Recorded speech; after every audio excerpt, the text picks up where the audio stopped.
इसमें नहीं हो रहा है ऐसा लाइव है. Trends don't mean that the world will change tomorrow. It just means you should be aware of the broad directions and the impact पहले it एक will वीडियो have बना लेना on लैंडस्केप you में, उसके बाद live बना. as young global citizens.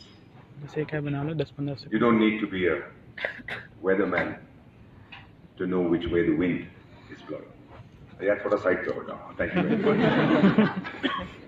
The global economy in the last 25 years has doubled in size. Global poverty has halved. No thanks to any international organization. This is just the movement of development that is taking place. Tectonic shifts on our planet. Brazil, great country. Have any of you heard of it? Yes. Great country. Former president sits in jail. The present fellow is likely to go quickly. Economy in a total mess. Ukraine, we know what's happening. It's breaking up. Turkey, the fellow puts 50,000 people in jail and says, human rights, great idea. Yemen, you know what's happening. Pakistan, the less said, the better. North Korea, two guys with a funny hairstyle.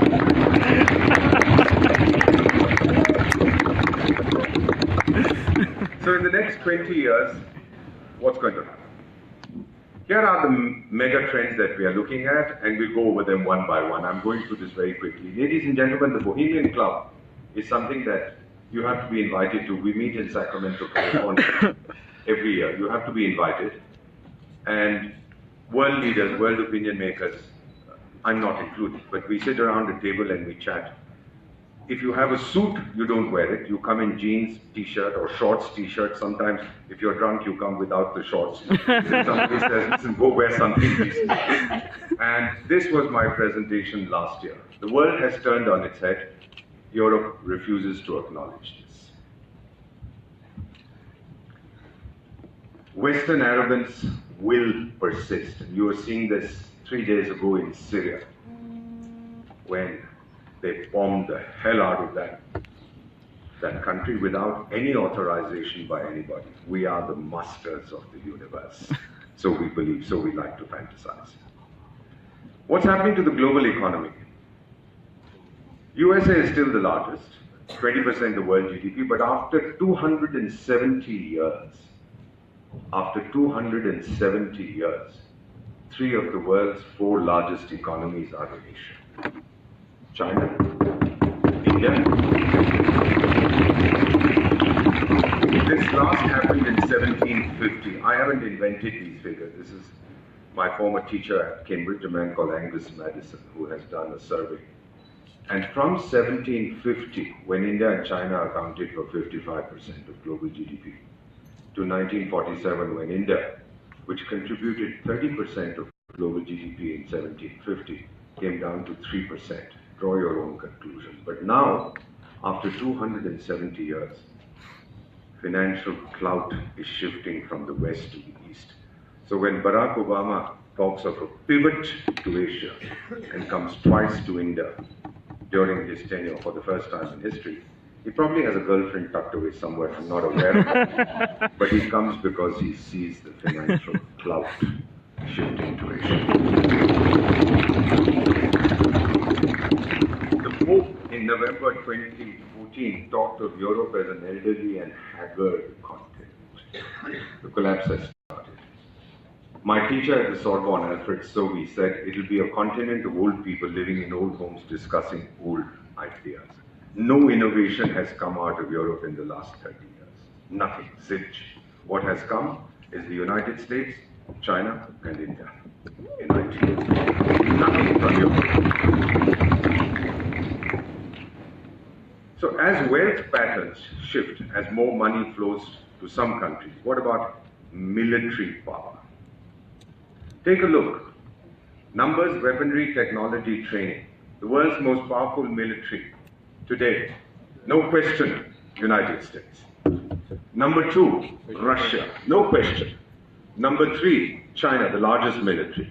Number 4, India. Where is Europe in this?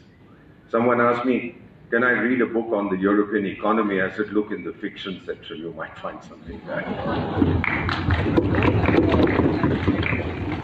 So the first big challenge, there was a reason I asked Mr. Saraf the question. The first big challenge is you as UN delegate.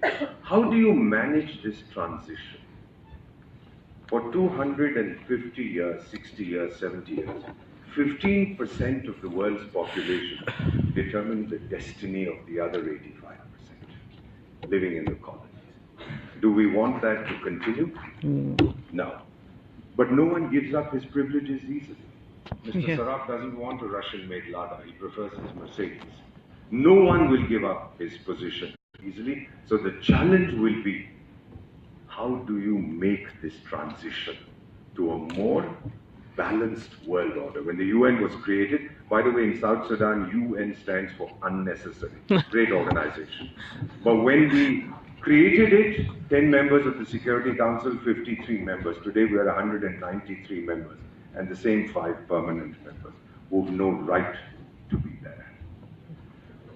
April 2018 bombing of Syria, the contempt that the masters of the universe have for the UN system. Not even by your leave, gentlemen, may we bomb the hell out of Assad. They just go ahead and do it. So as international economic and military strength changes, what about international politics? Haha, international influence. Nobody achieves. Have you heard of this character called Julian Assange? Yes. Hiding in the Ecuador. Have you heard of Ecuador? It's about the size of, a little bigger than my thumbnail if you see it on an enlarged map in Latin America. And he's hiding in their embassy in London for over 10 years. And the Americans said, give him to us. And the Ecuadorians say, we have this other fellow, Edward Snowden. Heard of him? Yeah. Yes. The guy who gave all those leaks? Yeah? CIA. Doesn't have good pampers, it keeps leaking all the time. Accused of treason by the USA. They want the Russians to give him back. And what do the Russians say? Come and take him if you have to come. He's sitting there, they tell him. North Korea, Venezuela, Philippines, all these are, to use a Hindi word, chamchas of the United States not so long ago. Philippines, have you heard of it? Yes. Largest naval base for the United States in the world not too long ago. And here I'm sitting in Laos in 2016, was it? Yeah, Barack Obama, 2016.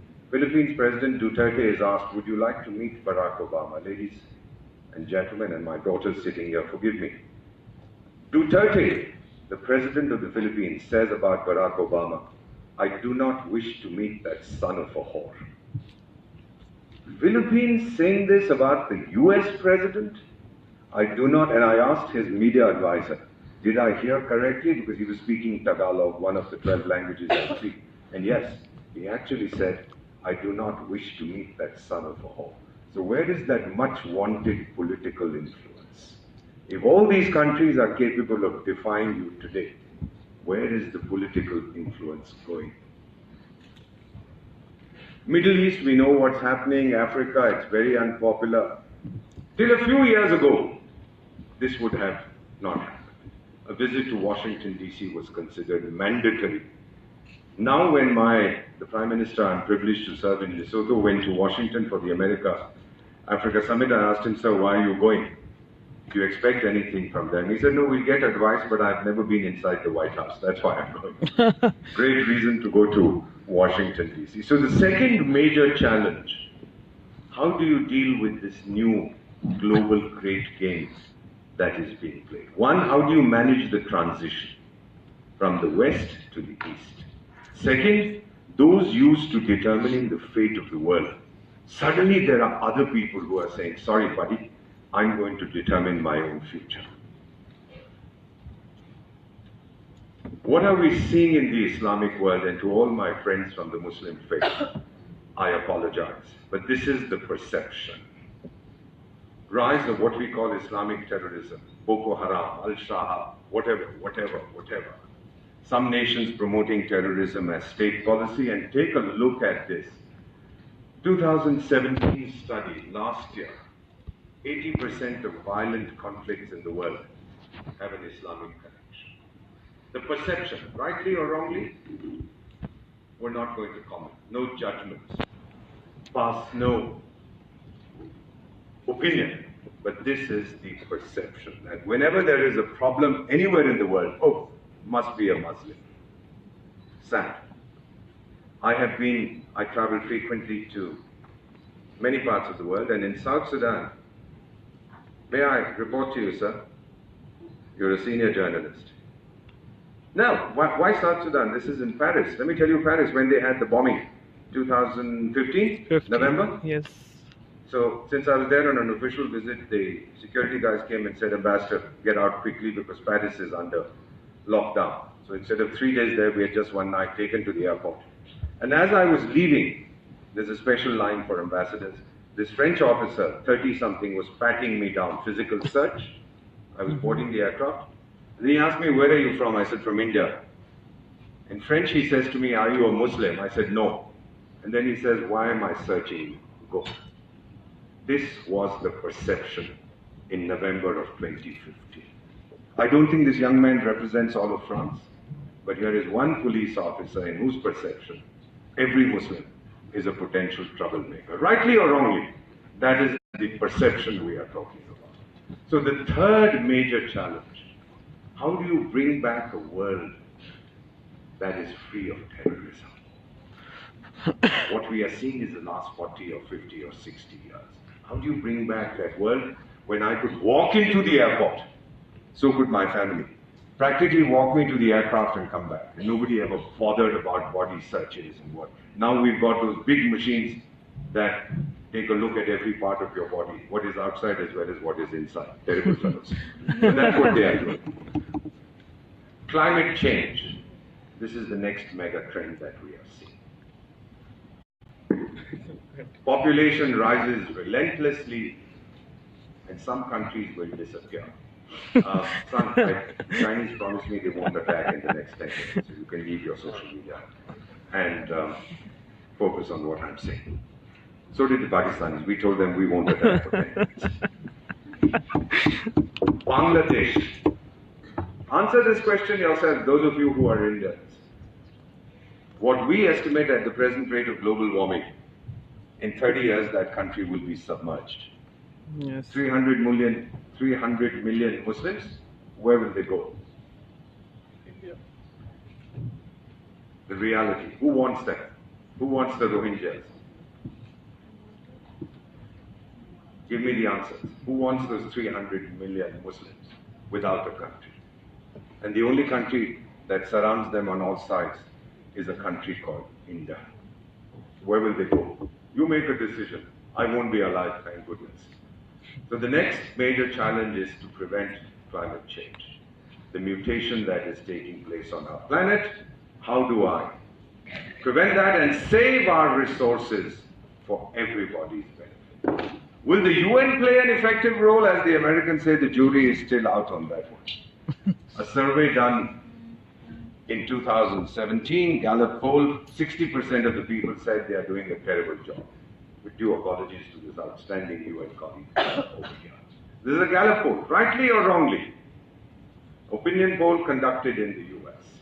Can India now play an effective role in the emerging world order? Do I have another 2 minutes, ma'am? Thank you very much. He says 25 minutes. Thank you, very gracious. I need only 2. Increasingly, the world looks to us. Look at the number of high-level visits. I, in my 45 years in diplomacy, had never heard of an India-Nordic summit. All the Nordics come to meet Narendra Modi when he goes off to Sweden. Do they love us? They love your market. 1.3 billion people, that's 1.3 billion handkerchiefs. Enough to keep a factory in production for 5,000 years. That's what they love. Several high-level visits and no power on earth, as my man I admire, and I've read everything he's written, Victor Hugo said, no power on earth can stop an idea whose time has come. Here is this book written by a friend of mine, a lady friend. Her name is Alisa Iris. She's an American diplomat. Published in 2017, this book. In 2018, now, January 2018. It's called Our Time Has Come. It's all about India. And of course, Pakistan has banned both the book and the woman from entering the country. It's about our time has come, how India is making its place in the world. Read it. The oldest continuous civilization. Peace never sent her armies. Moral superiority. India's youth energy. Ladies and gentlemen, you're all young like me, not these fuddy-duddies on the stage. But what I need to tell you is that you cannot solve issues with the same mindsets that created them. We need new mindsets to find new solutions. India's power, gentle, comforting, not harsh. Forgive the typing mistakes. American writer Samuel Clemens, also known as Mark Twain, called India the cradle of the human race, the birthplace of human speech, mother of history, grandmother of legend. And the Georgian president, who's now dead, when I went to say goodbye to him as ambassador there, he said, you know, Mr. Ambassador, every citizen of our planet has two motherlands, where he or she was born and India.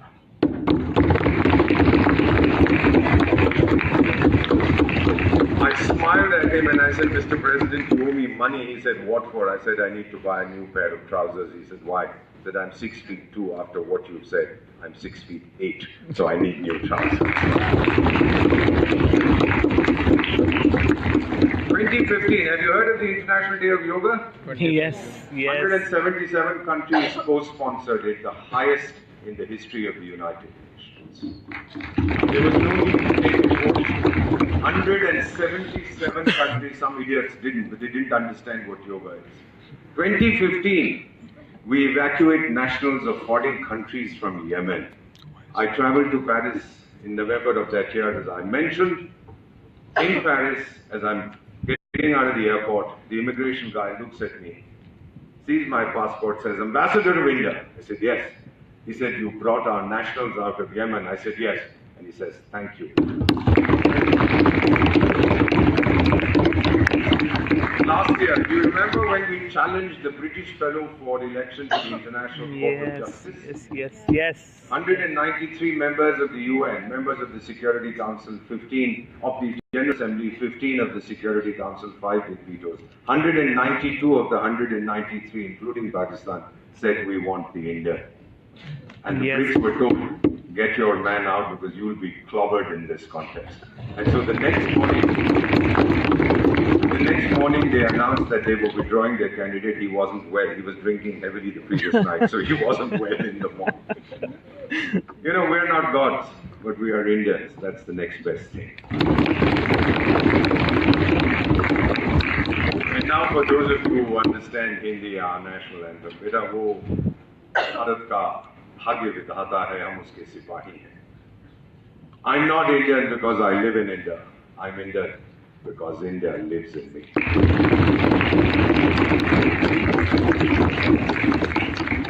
Finally, just before I conclude, for all of you delegates, you'll be dealing with this issue, how to manage the transition from a partisan world to a more equitable one, to a world where power is shifting from one side to the other. At the height of the Kargil War, some of you might remember 1999, we were recruiting people for the Indian military. This 21-year-old Bihari boy came to be recruited. The people who were sitting there like you, young officers, one of them smiled cynically and said, son, how can you join the army? Both of your legs are missing. Below the knees, his legs had been cut off in a train accident. So he was on prosthetics, he was on crutches. They said, how can you join the military, son? Your legs, you're missing them. And this young Bihari boy pulls himself up, looks at these people straight in the eye and says, gentlemen, I have come to fight, not to run.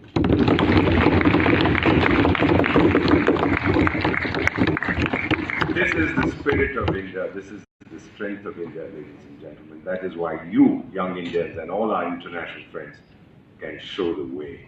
Thank you very much, and all of you can now.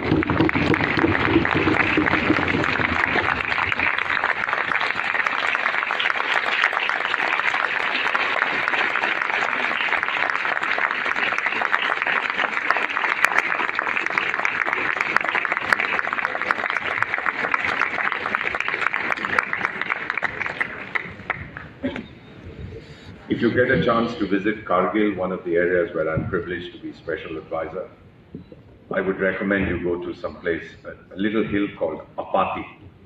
Apati has a huge Buddha hewn into the mountainside. the same size as the Bamiyan Buddhas that were destroyed by the Taliban in Afghanistan not too long ago. There's this huge Buddha. My mother was a Buddhist, my late mother. She left a few years ago when she was 96. And so I do a prayer for her every year. And some internal voice said, I too should be interred my ashes in Abadi. So the Indian Army, my father's unit, has built my gravestone, has already built my memorial. I'm alive, this is not my ghost, but they've built my memorial, and what it states there, scattered in the dust, silent I remain.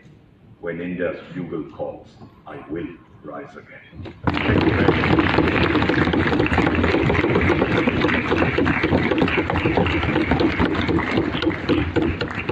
Thank you very much. I'm sorry I took too much of your time, but you get a television guy to speak, then what do you expect? Oh, by the way, you didn't mention in my biodata, when I was young, I'm still young, when I was younger, I even acted in 3 Bollywood films.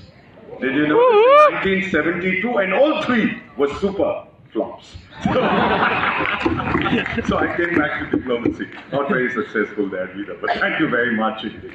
Thank you.